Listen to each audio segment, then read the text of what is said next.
Hello and welcome to Walker Tea Review. I'm Jason Walker with a black tea, a Chinese black tea. When many people think of black teas, it's often the Earl Greys, the English breakfast, those type of teas. But China has a rich history. Actually, Japan has more black teas than many people realize as well.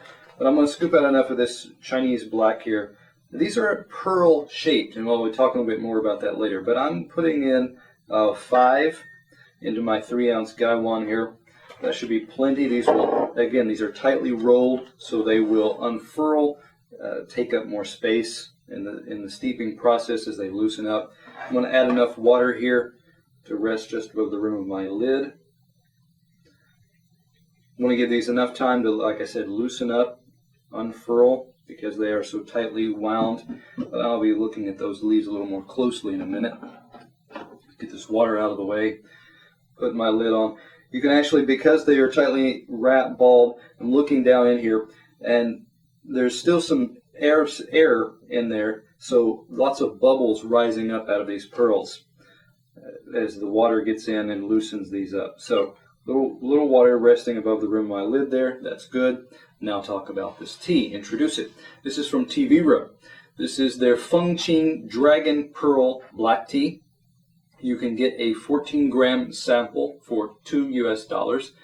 This is from the Fengqing region of Yunnan province in China, and the product page tells that these leaves were harvested from wild trees in that area. The harvest time was on or about the 26th of March, and that is listed here on the back of this product bag. This is the frequently used packaging of Teavivre. The samples can get sometimes sent in smaller packages. You can find out, looking for any other information, you can find out quite a bit of this information on a lot of the product packaging of Teavivre as well. So you can find out, for example, those dates there. Freshness can be important with some teas more so than with others. So that's something to be looking at, to be thinking about. And I'm going to go ahead now, look at these dry leaves, scoop a few out.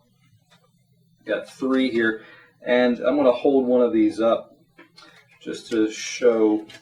This is a tightly wrapped pearl, maybe ½ an inch or so, a little less in diameter. You see a lot of grayish brown. You're going to expect this to be, of course, more than one leaf, several leaves. You can see golden fuzzy tips or buds folded, wrapped into there. You can still see the kind of silvery golden hairs on those more delicate younger leaves or tips or buds there. Some more so than others. This one seems to have more of the gold to it than the first one I picked up. Dark brown, bistre gray type colors there too.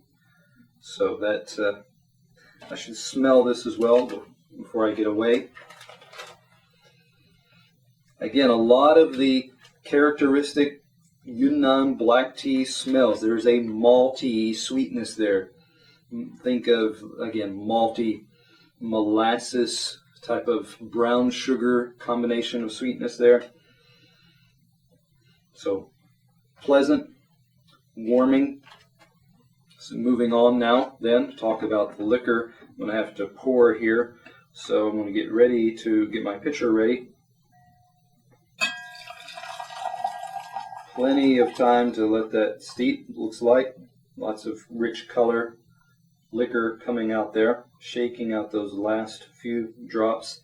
And then we can look at, or I can look at the wet leaf and see what these wet leaves actually look like when they're unfurled. Let me shake it up, loosen them up just a little bit more, give a sniff. Again, some of the brown sugar, malty notes. First thing to come out, there is a bit of a menthol cooling, but that's underneath, and that's more kind of an after smell. Mostly those brown, toasty, warm type of notes, malty aspects that I mentioned already. Let me scoop off. There's a lot of little leaf portions, leaf bits there. So I'm scraping those back in, and I'm going to be able to pull out a few of these leaves and look at them here. Pulling out a little tip or bud there. Actually, it's a delicate leaf just coming on, kind of recently unfurled or unfolded off of the tip or bud there. So a leaf and a bud. Moving on here, there are some larger leaf sections. This leaf that was more than maybe 2 inches or so, still fairly tightly wrapped. Can't easily unfurl. Feels a little thicker, a little coarser. Again, these are fairly uniform, more uniform in color. There's still more of a brown, purple, reddish brown type of in that area. Quite a few buds or tips. They are a little bit. They're a little more towards the gold, brown gold colors there. A little bit more of an orangey brown than the more mature leaves. I do not find a lot of 2-leaf and bud sets or 3 leaves. These pearls are not necessarily leaves from the same stem that have all been attached together. These can be multiple random leaves and buds and leaf bud sets rolled together, so that when this is unfurled, there's actually quite a bit of tea in there. And again, there's some little pieces, little leaf sections, portions of leaves there as well. You're getting quite a bit of a lot of stuff packed compactly in those. So I'm going to go now and give this liquor a swirl. Hold it up to the light. Here it's getting more of a brown, red, even kind of more of a purple. Think about like a plum juice type of color. Rich color there. Still a malty, molasses kind of sweet smell there. Looks good in the cup. Bright, not murky. Let me give this a taste as well here.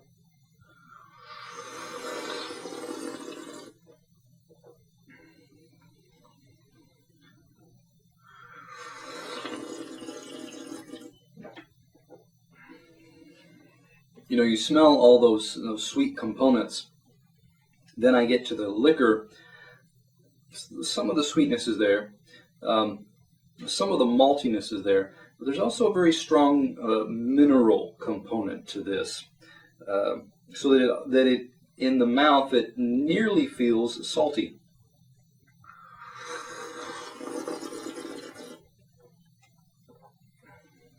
You get some of the malty and the sweetness that travels up to the nose.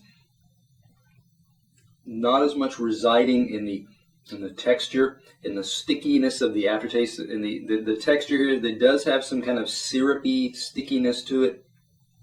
The sweet aspect of that is milder, gentler. The mineral, salty type component is more dominant than the others. I'm trying to think. Stringency in balance with the texture, so that it does give that kind of watery, juicy, almost like I said, thick, syrupy feel on the top of the tongue, the lower inside of your cheek here. I feel a kind of gooey sensation below my lower teeth and in the jaw area there. Aftertaste, I still have some of that. It's not excessive. It's not too strong. It's lasting, fairly lasting. I still detect some of that. And in the aftertaste, and again, as I was swallowing and got a little bit more of a smell, there's a faint, sweet, dried, faint, sweet raisin type of smell, taste going on there as well. As it cools here, let me give it.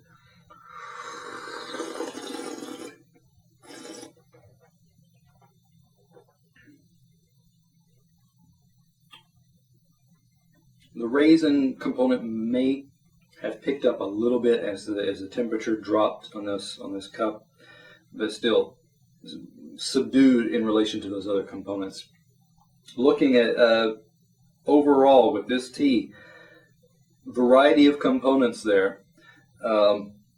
Oftentimes I have had Yunnan black teas that had a stronger malty, a more mellowed smoothness to it than this one.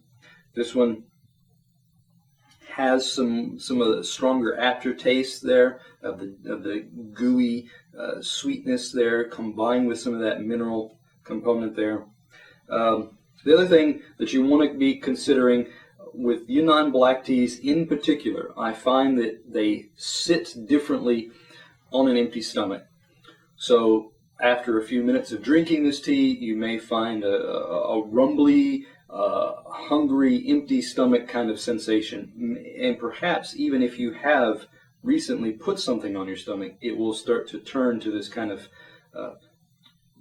empty stomach, hunger type growling feeling in the stomach there. This one, hard to tell yet.